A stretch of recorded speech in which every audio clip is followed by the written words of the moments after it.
नमस्कार श्रोतागण, एक बार फिर से आपका बहुत बहुत स्वागत है विचार सागर में। अगर आपको हमारी बनाई हुई वीडियो अच्छी लगती है तो आप हमारी इस वीडियो को लाइक कर सकते हैं और हमारे चैनल को सब्सक्राइब कर लें ताकि हमारी आने वाली सारी वीडियोस आपको आसानी से मिल जाए। बेल पर जरूर क्लिक कर लें जिससे कि आने वाली सारी वीडियोस को नोटिफिकेशन आपको आसानी से मिल जाए। और हाँ, आप अपने सुझाव हमें कमेंट करके हमारे साथ शेयर कर सकते हैं। कृष्ण अपने महल में चिंतनीय मुद्रा में बैठे थे कि उद्धव का आगमन हुआ। कृष्ण को देखते ही समझ गए कि मेरा सखा आज आंतरिक वेदना से परेशान है। योगेश्वर कृष्ण को आज ब्रिज की गोपिकाओं की याद सता रही थी। उद्धव भी बहुत ज्ञानी था। उद्धव बचपन से ही श्री कृष्ण का सारथी और सखा भी था। उद्धव ने कहा, भगवान, किस बात से चिंतित हैं आप? महल में सारी सुख सुविधा रहते हुए भी आप आज उदास क्यों हैं? माधव ने कहा, उद्धव, मुझे गोपियों की याद आ रही है।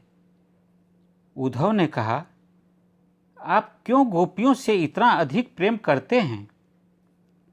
आपका महल परिवार और संपदा से भरा है।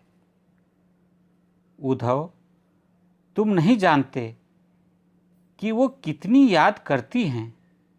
जब कोई भक्त मुझे हृदय से याद करता है तो मैं विह्वल हो जाता हूँ।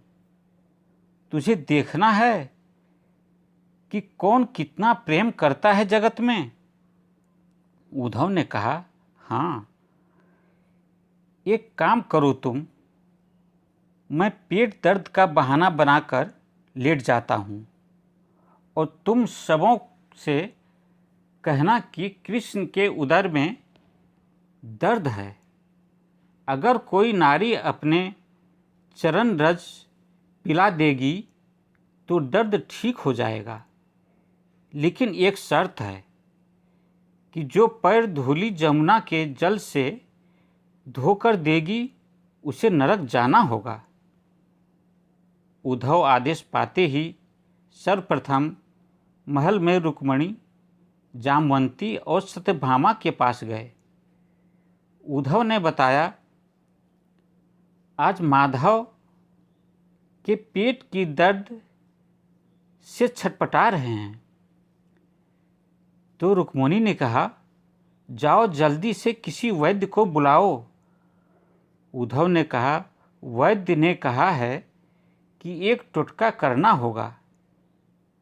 किसी नारी के पैर की धूली जमुना में धुलकर पिला दिया जाए तो उससे उदर की पीड़ा खत्म हो जाएगा, मगर एक शर्त भी है। जो नारी पैर का धूली जल पिलाएगी उसे नरक जाना होगा। रुक्मणी, जामवंती और सत्यभामा ने एक स्वर में कहा कि उद्धव, तुम तो महाज्ञानी हो, देवताओं के गुरु बृहस्पति के शिष्य हो, फिर भी तुम्हारा दिमाग काम नहीं करता। क्या तुम्हारा मस्तिष्क काम करना बंद कर दिया है?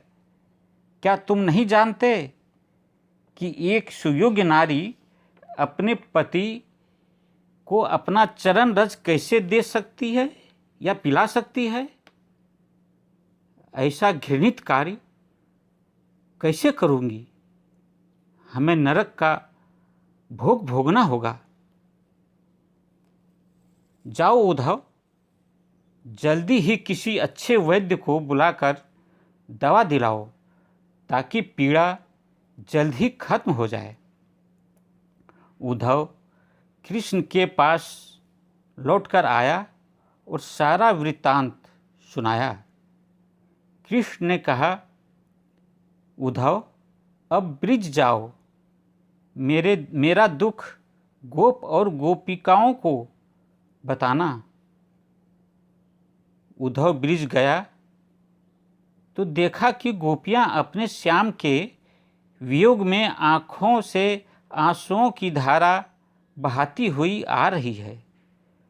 कान्हा के बारे में बातें करते हुए बिलखते हुए आ रही है। जैसे ही देखा कि मथुरा से उद्धव आ रहा है, गोपियां दौड़कर नज़दीक आईं और पूछने लगी कि उद्धव, मेरा कान्हा कैसा है, किस हाल में है वो? उद्धव ने कहा, कृष्ण बहुत कष्ट में है।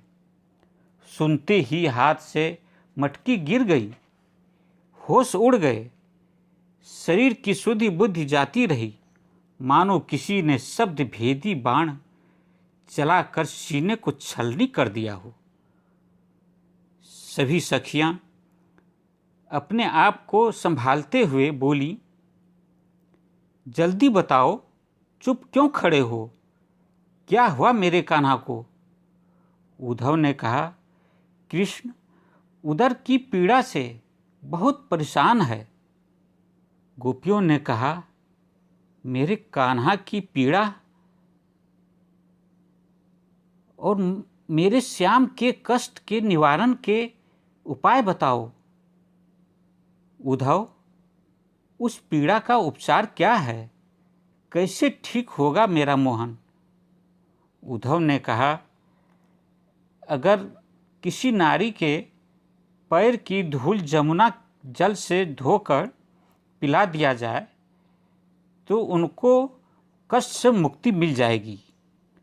लेकिन एक शर्त है, जो नारी अपना चरण रस पिलाएगी उसे नरक जाना होगा। गोपियों ने कहा, अरे उद्धव, अगर मेरे चरण रस से मेरा कन्हैया का पीड़ा का अंत हो सकता है तो मैं एक बार नहीं 100 बार नरक जाने को तैयार हूँ, मगर कन्हैया का वेदना नहीं सह पाऊंगी। उद्धव वापस जाकर कृष्ण को सारा संदेश सुनाया। कृष्ण ने कहा, उद्धव, देखा तुमने, मैं अपने भक्तों के प्रेम में क्यों तड़प जाता हूँ। गोपिकाओं के जीवन में ईश्वर स्वरूप का ज्ञान, ईश्वर के प्रति प्रेम और संसार के प्रति वैराग्य की लालसा स्पष्ट रूप से दिखाई देती थी। यही तो श्री कृष्ण के आकर्षण का फल था, जिसे प्रेम योग कहते हैं।